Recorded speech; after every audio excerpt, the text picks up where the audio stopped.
Vamos orar mais um pouquinho? Senhor Deus, Pai, nós te louvamos, te agradecemos por esse grande privilégio que temos de estar aqui na tua casa, casa onde sentimos a tua presença e o agir do teu Santo Espírito, Deus. Tu tens aqui um trono de honra e glória que é seu. Por isso eu te peço, venha o Senhor a falar, venha o Senhor a ministrar os nossos corações, porque eu sei que quando o Senhor ministra, quando o Senhor fala, há mudança e há transformação. E é o que eu mais peço e agradeço em nome de Jesus. Amém. Vamos lá. Sei que hoje tem muito almoço Dia das Mães, tem muita coisa rolando daqui a pouquinho, então vamos tentar ser um pouquinho mais curto hoje em função disso. E por falar nisso, antes que eu esqueça, viva vocês de novo, tá? Não tem nada parecido com vocês, né? Vocês já devem ter visto isso em vários lugares, mas é a segunda data, só perde para o Natal em termos de comércio, de movimentação, de tudo. A importância disso é um negócio fora de série. E aí alguém comentou, e olha que Natal tem o 13º, não é verdade? Então, o peso de vocês é maior, diria, que o Natal. Mas falando nisso, a minha pergunta de hoje é essa aqui. Você conhece a Ana? Alguém conhece a Ana aí? Tem muitas Anas, né? Mas a Bíblia tem uma Ana em especial que nos traz grandes ensinamentos. E é dessa Ana que nós vamos falar um pouquinho, que é, ou foi, a mãe do profeta Samuel. A princípio, uma mulher como qualquer outra, porque Deus não faz diferença. As pessoas é que se tornam diferentes pelo seu agir, pela sua postura, pelas suas atitudes, mas Deus nos fez imagem e semelhança dele. Eu não creio num Deus que tira uma segunda-feira para, hoje vou criar um chato. Não tem essa de vou criar um chato. Ele não te fez, quer dizer, não estou dizendo que você é chato, né? Ele não fez ninguém chato. Você se tornou chato porque você quis. É sua.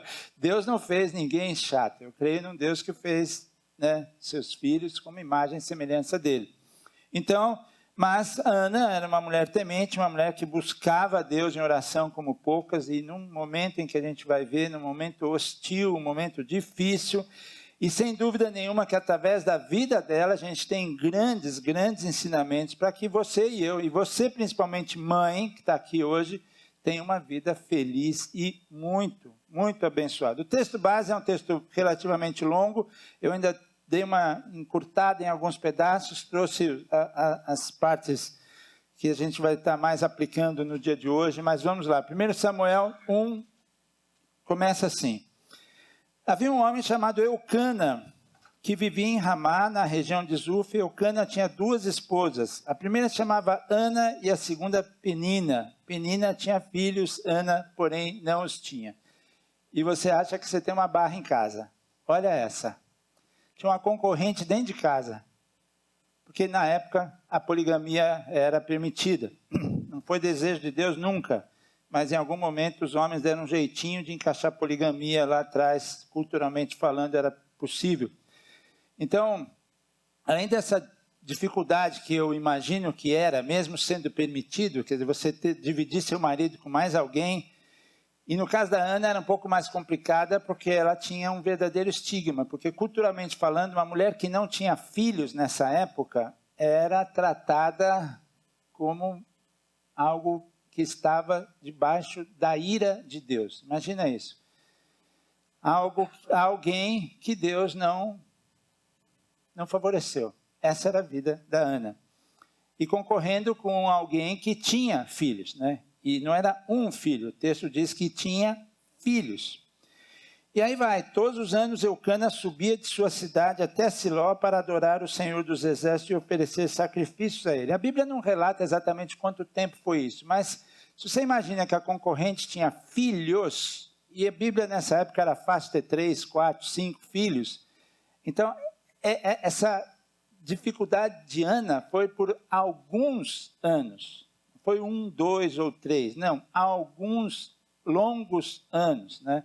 Muitos sabem, ontem compartilhamos rapidamente, inclusive quando vocês lembrarem de poder estar ali orando por um bebezinho chamado Nicolas, tem 15 dias, mais ou menos, né?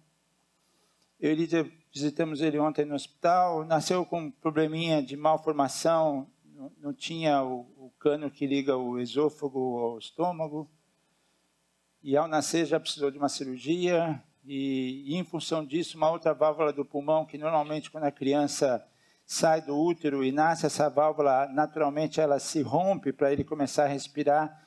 No caso dele, em função desse outro probleminha, isso não aconteceu, então está numa UTI, mas cremos que Deus vai curá-lo e os pais estão confiantes também, confiam no Senhor. E a gente acabou compartilhando rapidamente que no nosso caso a maternidade demorou. Acho que muitos sabem, mas a gente levou quase 8 anos para ter filho. Não foi algo papum assim, não, como para muitos é. E eu louvo a Deus quando eu vejo isso. E pude ver agora nos nossos filhos, praticamente quando eles decidiram ter filhos, Deus os concedeu filhos. Para nós, não, foi luta eu fui operado, a Lídia foi operada, e se tem um negócio que não é brincadeira, é tratamento para ter filho. Não desejo isso para ninguém, porque você se sente mal, as frustrações, elas são... Porque cada vez que você começa algo novo, aí, não, agora vai dar certo, e vai, e tal, e não dá, e aí você vai no shopping, todo mundo tem filho, só você que não tem filho, tá, aquela coisa. Mas Deus sabe de tudo. Quando a gente, por fim, fomos no último médico, que na época era o papa da inseminação, disso, daquilo outro, ele fez uma consulta conosco, e para mim parecia que eu estava diante de um matemático, de um físico nuclear. Ele só falava de probabilidades e tal. E eu saí e falei para a Lídia, eu parei. Como parou? Eu falei, parei, não quero mais. Vamos adotar. E decidimos adotar. Fomos atrás da adoção, tudo já caminhando bem, montamos o quarto da criança. E aí essa minha queridíssima esposa, a qual estou apaixonado, o ano que vem vai completar 50 anos, fala assim para mim, então, João, eu ouvi falar que é possível amamentar sem gerar e eu quero. Falei, Falei, bom, eu nunca ouvi falar nisso. Aí fomos no médico só para isso, mas o cara era um médico conhecido aí e tal. Cheguei na frente dele e falei, doutor, eu sei que a sua especialidade é isso e tal, mas... Só para deixar claro, nós desistimos, estamos adotando uma criança e a minha mulher disse que é possível amamentar sem gerar e ela quer. E ele, assim, debaixo de um conhecimento da área dele enorme, virou e falou, eu só vi isso em literatura. Mas, vocês querem tentar, vamos tentar. Aí prescreveu alguma coisa lá para ela e tal. Deu 15 dias, ela estava com colostro. E aí o bebê não vinha, o bebê não chegava, e aí a gente, não, então como é que faz? Aí ligando para o médico, ele falou, não, então para com os estímulos aí, porque daqui a pouco a senhora está com leite aí, e o bebê não chegou ainda. Aí parou e tal, aí acho que deu uma semana, um sábado, a Lídia falou assim, então, né, tá vindo o bebê, não sei o quê, eu vou fazer um teste. Falei, não, você não vai fazer, porque a gente já tinha feito uns 15 testes, em 8 anos de tratamento. Falei, não, você não vai. Você não vai não, porque a gente já tomou muita bordoada com isso e vai estragar o nosso sábado, vai estragar o nosso domingo. Mas vocês são teimosas, não são? É por isso que a gente as ama de paixão, não tive jeito. Fui, comprei, deu o quê? Positivo. Eu falei, isso está errado. Botei na... Fizemos 3 seguidos, mas pode bater palma, porque de fato ela estava grávida. E aí não veio só uma, acabaram vindo mais 2 filhos, e desses 3 filhos, hoje nós somos em 12, porque temos 4 netos. Mas onde estava isso na pregação, Lídia? Estou falando de Ana aqui, é que a Ana do tia ainda, então eu vou voltar. Bom, e então deu para ver o cenário que esta mulher vivia, e aqui ano atrás de ano, então de novo, muito tempo. Penina ia a cada um dos seus filhos e filhas dela. Ana, porém, dava uma porção especial porque amava, apesar do Senhor não lhe ter dado filhos. Então, o problema aqui é que Deus tinha cerrado a madre da Ana. O negócio era mais sério. Deus tinha cerrado a madre da Ana. E todos os anos era a mesma coisa, ou seja, a mesmice era a coisa. E pior, Penina provocava Ana quando iam à casa do Senhor e a cada vez Ana chorava muito e ficava sem comer. Então, A Bíblia não fala, mas eu imagino assim, a Penina, que não era de Deus, porque alguém que faz isso não era de Deus, né? Você acha que era, Roberta? De jeito não, não era de Deus a Penina. Precisava converter a Penina. Porque ela deveria falar esse tipo de coisa. Mas você vai de novo lá para aquela igreja? Você vai orar de novo? Você vai se sacrificar? Você vai jejuar? Você vai levar sacrifício? Olha eu aqui, ó. Olha eu aqui, ó. Olha que, viu esse novo, que lindo. Olha que bebê mais lindo que eu tinha agora. Era nesse nível o que Penina devia fazer. Então causava o que? Choro, tristeza, ansiedade, depressão. Porque uma coisa é você viver a ausência de milagres por algum tempo. Eu já vivi, muitos já aqui também já viveram, você esperando algo e aquilo demorar um pouquinho. Agora, o duro é você, além da ausência de milagres e do favor de Deus, você se deparar com a presença de favores de Deus às pessoas que estão ao seu redor. Não é brincadeira. Não adianta a gente falar, mas isso é assim mesmo. Não, é assim mesmo, mas dói. Dói, e para Ana doía, a ponto de tirar a fome, a ponto de, sabe, chorar, de estar depressiva, porque você, além de ter que encarar a ausência de milagre na sua vida, a ausência de favor da sua vida, você encarava, entre aspas, a presença do favor e do milagre de outras pessoas. Salmo 73, só vou ler um trechinho, ele fala muito disso, né?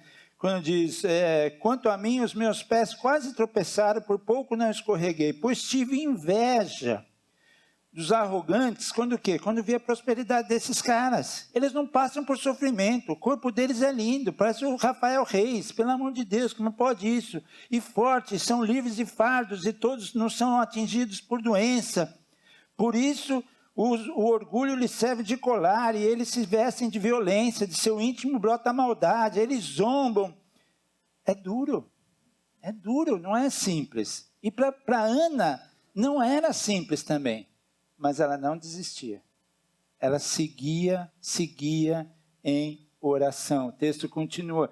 Não, e além, presta atenção agora, além da Penina, ela tinha dentro de casa um marido espetacular. Olha o que o Elcana fala para Ana. Ana, para de chorar, que eu sou melhor do que 10 filhos por você, Ana. Isso é coisa que se fala para... Quer dizer, em vez de chegar junto e falar assim, não, nós vamos orar, nós vamos crer que... Porque o texto dizia que ele levava sacrifício, então não era alguém que não conhecia Deus. Ele conhecia, mas nessa área... Era um esculacho com a coitada da esposa. Aí, ó. Será que não sou melhor para você do que 10 filhos? Então ela tinha dificuldade com a rival, tinha dificuldade com o esposo.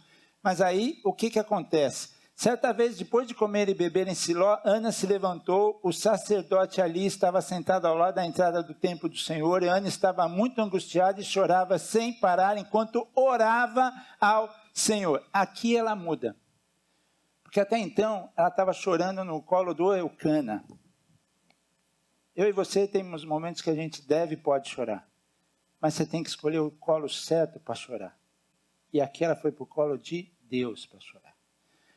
Porque enquanto eu e você estivermos chorando no colo errado, não vamos a lugar nenhum. A pessoa pode ser, por algum momento, possa estar até te dando um alívio, que é natural, um amigo faz isso e tal, mas ele é limitado. Ele é limitado. Então...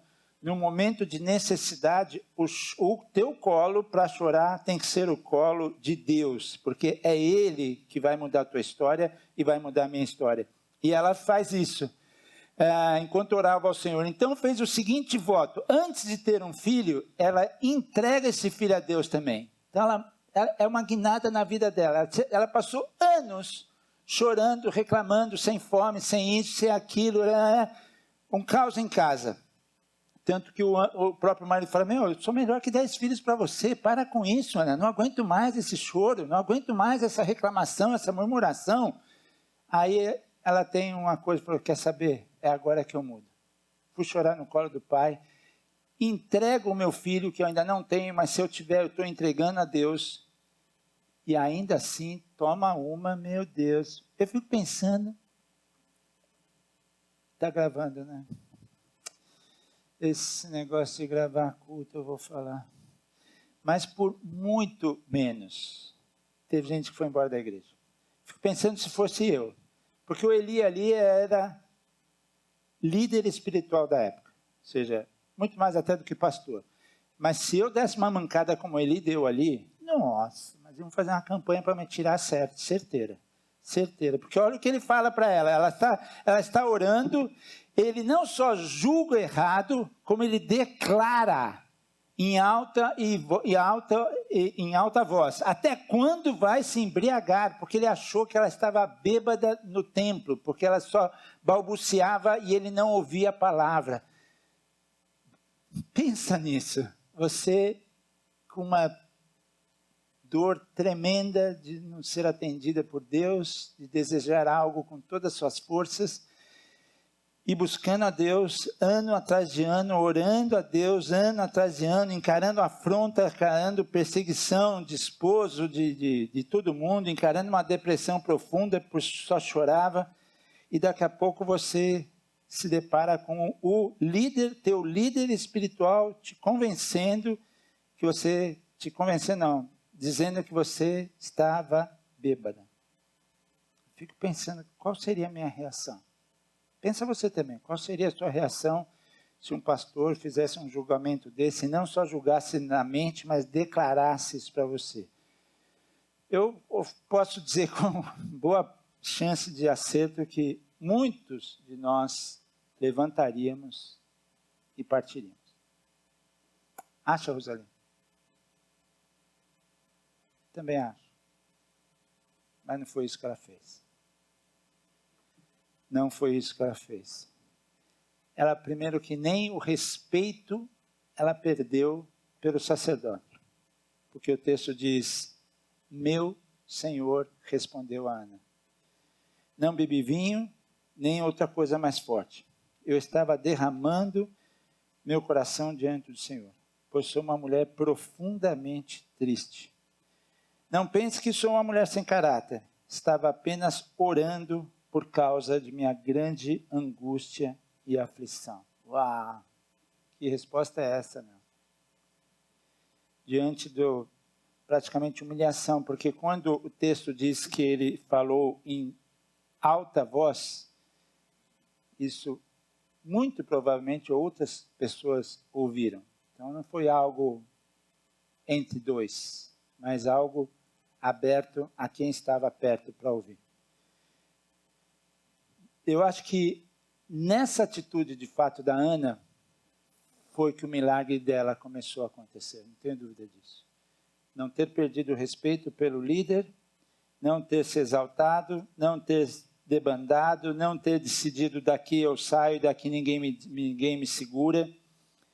Não, ela realmente diz, meu Senhor. E o que é mais louco é que aí ele diz assim, o Eli, nesse caso, vá em paz, disse Eli, e que o Deus de Israel lhe conceda o que você pediu. Deixa eu falar uma coisa contigo. O que muitas vezes você permite que seja hospedado no seu coração? Você deixa palavras duras, que muitas vezes são faladas a teu respeito, justa ou injustamente, se hospedar no seu coração? Porque às vezes a gente deixa. Às vezes a gente deixa. Palavra de um pai, palavra de uma mãe, palavra de um amigo, palavra de um líder, palavras de um irmão. Porque se você deixar que palavras duras se hospedem no seu coração, a bênção de Deus vai embora. Vai embora. Aqui ela não deixou. Não deixou. Não perdeu o respeito e não permitiu que uma palavra proferida contra a vida dela injustamente se instalasse dentro dela. A ponto de que este cara que errou ao julgá-la e ao declarar a bêbada, ele então se reveste de novo da unção de sacerdócio que ele tinha e declara aí sim uma palavra de bênção e ela toma posse na mesma hora. Para pensar só um pouquinho sobre isso. Se você aceitaria de um líder que acabou de te escorraçar, ele fala, não, então beleza, você vai ficar bom. Eu ia falar, eu bom? Vindo de você? Ah, eu não quero não. E o texto diz, muito obrigada, exclamou ela. Então Ana voltou e começou a se alimentar novamente e seu rosto já não estava triste. Ela tinha, naquele momento ela foi curada física e espiritualmente. Por quê? Porque não permitiu que algo duro se instalasse no coração dela. Ela ficou, não, Senhor. E aí quando ele fala, então, olha, eu declaro uma palavra de cura sobre a tua vida, e ela diz, muito obrigado. Esse trecho, para mim, é um dos trechos mais pragmáticos da Bíblia, porque eu me coloco no lugar, já me coloquei diversas vezes no lugar, já me coloquei por situações muito menores do que isso, e aquilo, como às vezes é difícil de você digerir aquilo. Ou é só comigo, será? Tem mais alguém aí que me ajuda nisso? Diogo, é difícil às vezes? Ana, é difícil às vezes? É.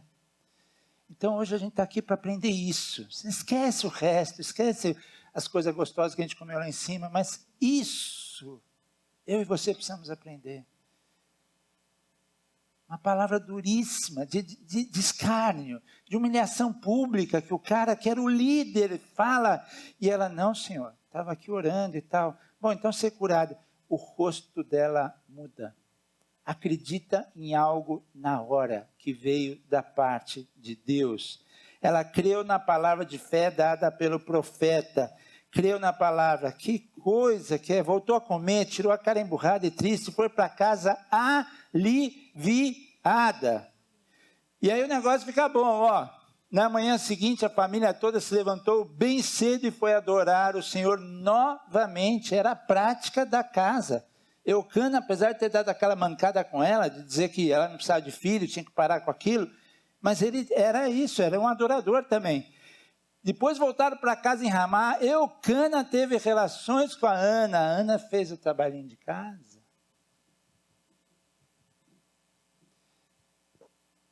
Esse tema, recentemente, eu até comentei rapidamente no nosso culto de casais. Gabi, você tem mais de 18 já, né? Ah, tá. Ah, você também, né, Gabi? É que você não tem cara de ter 18 ainda. O que eu posso fazer? As médicas também? Então, tá bom. Você também. Porque, desculpa, essa área às vezes é muito subestimada. Muito, muito subestimada. E não é para ser. Porque é algo que Deus criou. Com propósitos não só físicos, mas espirituais também. Não é à toa que está aí. E não é à toa que está aí da maneira como está. Ou seja, não é que o Senhor se lembrou deles e eles tiveram uma relação. Não. Eles tiveram... Pode ficar, viu? Você pode ouvir também, fica tranquila, viu, Deus? Você conhece essa parte? Tá bom.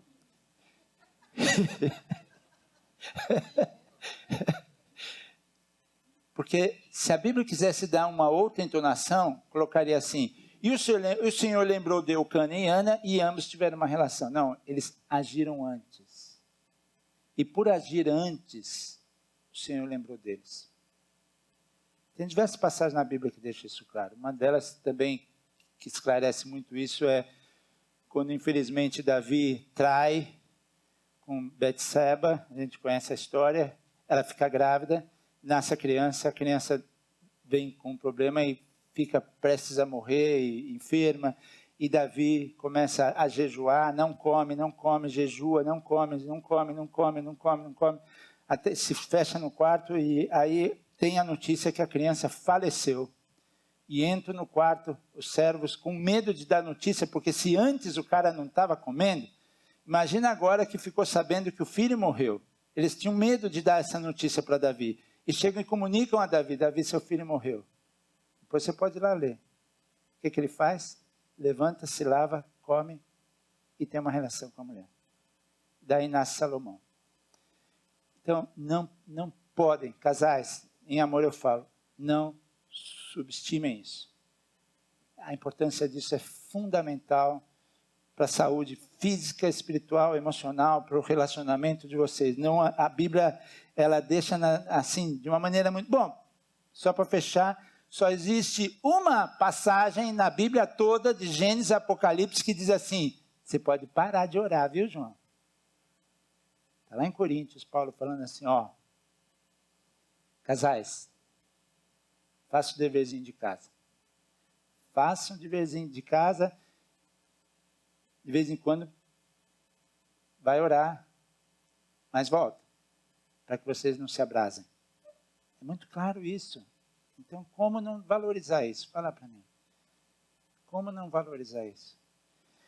Ana, e o Senhor se lembrou dela no devido tempo. Ana engravidou e teve um filho, e ela lhe deu o nome de Samuel e disse, eu o pedi ao Senhor. No ano seguinte, Eucana e sua família fizeram a viagem anual para oferecer sacrifício ao Senhor e cumprir o voto. Ana, porém, não foi. Não foi porque ela queria desmamar a criança e, de fato, entregar a criança. Então, o que a Ana mais desejava na vida era um filho. E ao tê-lo, ela entrega inteirinho para o resto da vida. Não é tipo assim, ó, eu vim deixar aqui fazer o primário aqui no CRER, mas depois não vai rolar, o colegial já não vou deixar aqui não. Não, ela entregou. O CRER é uma escola, para quem não conhece, uma escola cristã, que a Andréia dá aula lá, né? Cadê a Andréia? Subiu para dar aula? Não, ela simplesmente entrega. Ó, quando o menino foi desmamado, Ana o levou à casa do Senhor em Siló. Embora ele ainda fosse pequeno, também levou um novilho de 3 anos para o sacrifício, um cesto de farinha e uma vasilha de couro cheio de vinho. Depois que sacrificaram o novilho, levaram o menino a Eli. E Ana lhe disse, com certeza o Senhor se lembra de mim. Aquela passagem inesquecível de Eli. Sou a mulher que esteve aqui anos atrás orando ao Senhor. Pedi ao Senhor que me desse este menino e o Senhor atendeu ao meu pedido. Agora eu o dedico ao Senhor. Por quanto tempo? Por toda a sua vida ele pertencerá ao Senhor. Não é brincadeira isso? Era o que ela mais queria. Porque aqui não é que, tipo, olha, é como se fosse uma creche, vai passar de manhã e de tarde eu venho pegar. Não, ia morar lá. Não ia mais viver com a Ana. Então, para que tanto desejo de ter um filho aguardado por anos, que ao nascer você fala, toma, o filho é teu. Sabe por quê? Por causa disso aqui, ó. 1 Samuel 2:1, diz o texto. Então orou Ana e disse, o meu coração exulta ao Senhor. O meu poder está exaltado no Senhor. A minha boca se dilatou sobre os meus inimigos, porquanto que me alegro na tua salvação. A alegria da Ana não era o Samuel. O Samuel era um Samuel de Deus. Aonde está a tua alegria? Está em coisas, está em pessoas, está em neto, está em filho, está no esposo. Ela falou, eu queria muito um filho, mas não para mim. Ou seja, o que a gente tem pedido a Deus tem que, de fato, ser algo que glorifique a Deus. Porque se for algo só para mim, a chance de eu ter vai ser remota. Ou isso também não vai me satisfazer.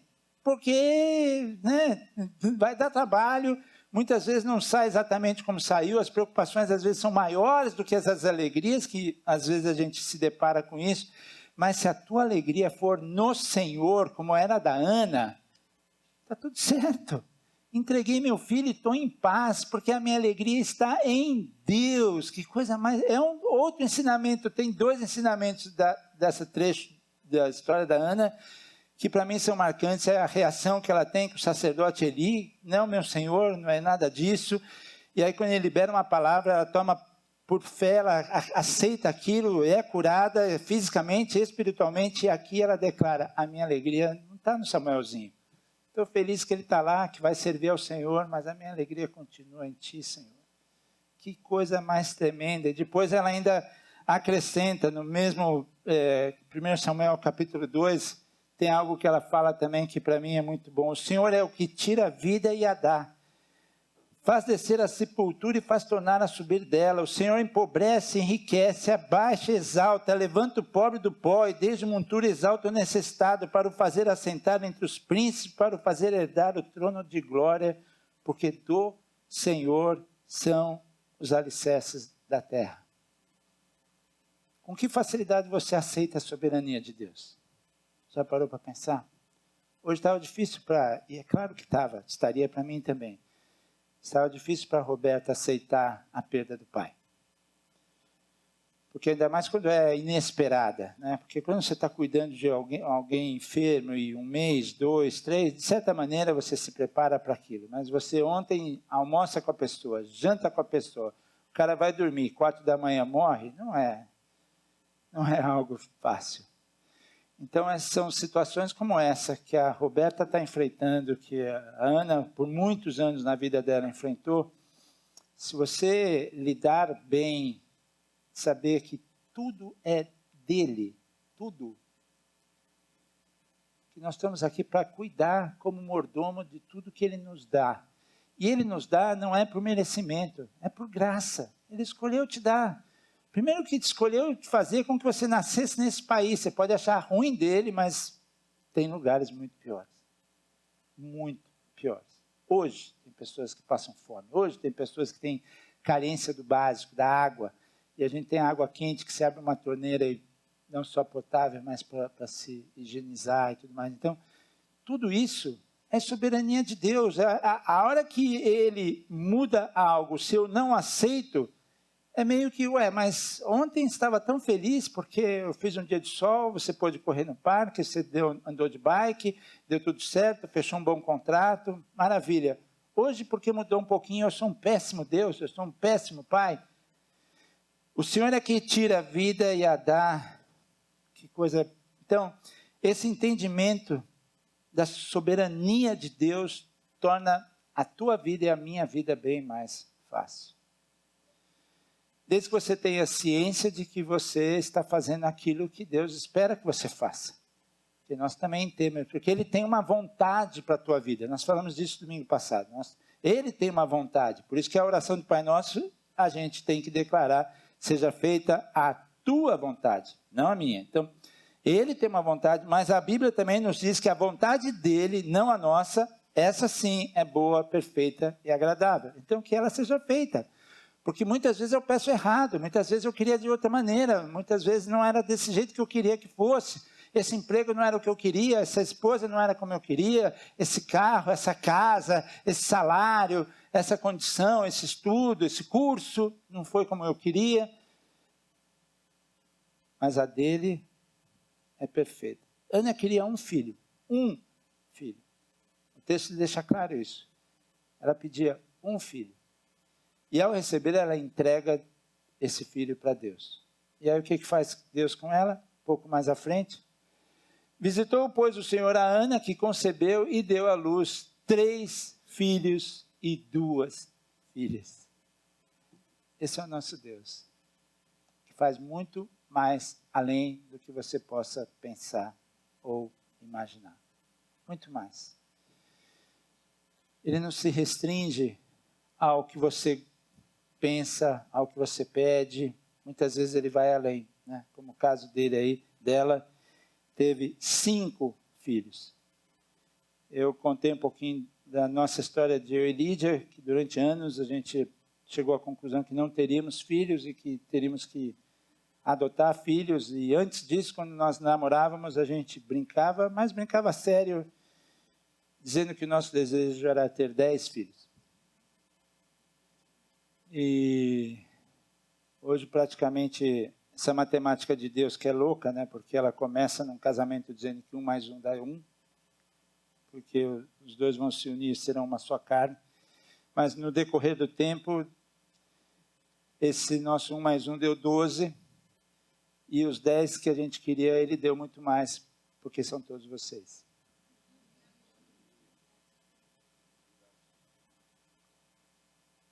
E nós os amamos como filhos.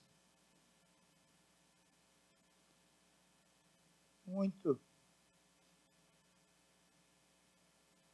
Toda vez que sofrem, Nós sofremos também.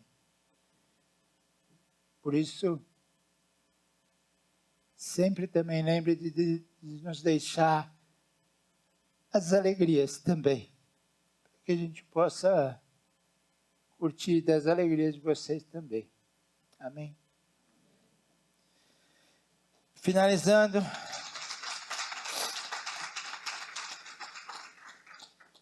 A Ana, então, é aquela que nos ensina a enfrentar o que for necessário enfrentar. Porque ela enfrentou afronta, enfrentou desprezo. Essa Penina não devia ser brincadeira, meu. Pelo amor de Deus, não deveria. Mas ela não se entregou, porque o texto deixa claro que essa mulher perseverou em oração. Perseverou em oração. Agora, que essas afrontas, que essas tristezas, que tudo isso não endureça teu coração. Que você possa continuar humilde e quebrantado de coração, porque isso faz toda a diferença. É desta maneira que Deus nos ouve. Falamos muito disso na série sobre oração. E o principal também que eu vejo na Ana é que eu e você precisamos ter um propósito. E a vida dela mudou quando ela definiu um propósito. E qual foi o propósito que ela definiu? Que eu vou ter um filho e este filho será dedicado ao Senhor. Até então ela só pedia filho. E chorava porque não tinha filho, e olhava para a Penina e ficava com raiva, e não, aí ela definiu um propósito de vida. Eu quero um filho, e esse filho será seu, meu Deus. E a vida dela muda. E aí a gente vê que a oração dela foi a chave de Deus ouvi-la e abençoá-la. Então, mães presentes aqui, queria chamar o pessoal do louvor, por favor, de... Creiam que Deus ouve vocês. Eu não consigo imaginar e não posso e jamais imaginaria um Deus que não vê o joelho dobrado de uma mãe. Isso não existe. Vocês têm que ter a certeza absoluta de toda vez que dobram o seu joelho. Busquem Deus em oração. Que Ele está, como a gente falou, com a mão aberta e voltada para vocês. E uma mão que tem poder para salvar, tem poder para curar, tem poder para transformar. Você vai trazer as crianças para baixo, Angélica? Pode trazer, por favor, também. E não só isso, né, como a gente viu por quase 4 domingos, que os ouvidos dele não estão fechados. Estão atentos às orações de cada uma de vocês. Continue perseverando, como foi com Ana.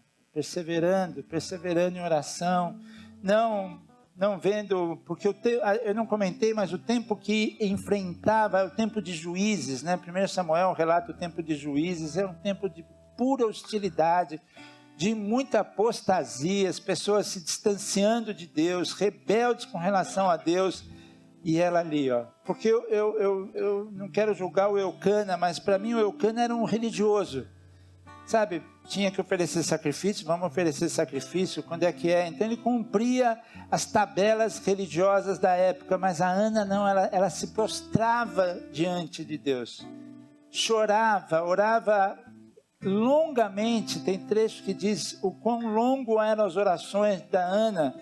Então não foi um tempo de que estava todo mundo orando, a igreja toda orando, ela ia para a igreja orar junto com outros, não, tanto que ao entrar na igreja sofre uma humilhação como sofreu, marido fala o que falou, Penina era diariamente zombando dela, mas isso não abalava a fé e o desejo de orar que ela tinha.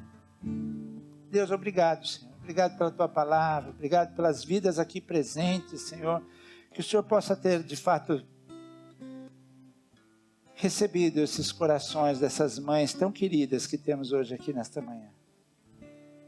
Receber os pedidos que muitas vezes são feitos em lágrimas, que eu sei.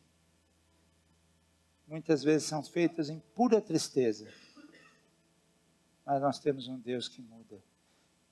Que esse colo que muitas vezes você tem tido seja o colo do Senhor. O colo do Senhor. Porque nele há cura, nele há libertação, nele há uma graça sendo derramada na vida de vocês diariamente. E esse é o meu desejo hoje e sempre. Vamos louvar o Senhor e eu acho que depois é que tem algo das crianças. É isso, Diego?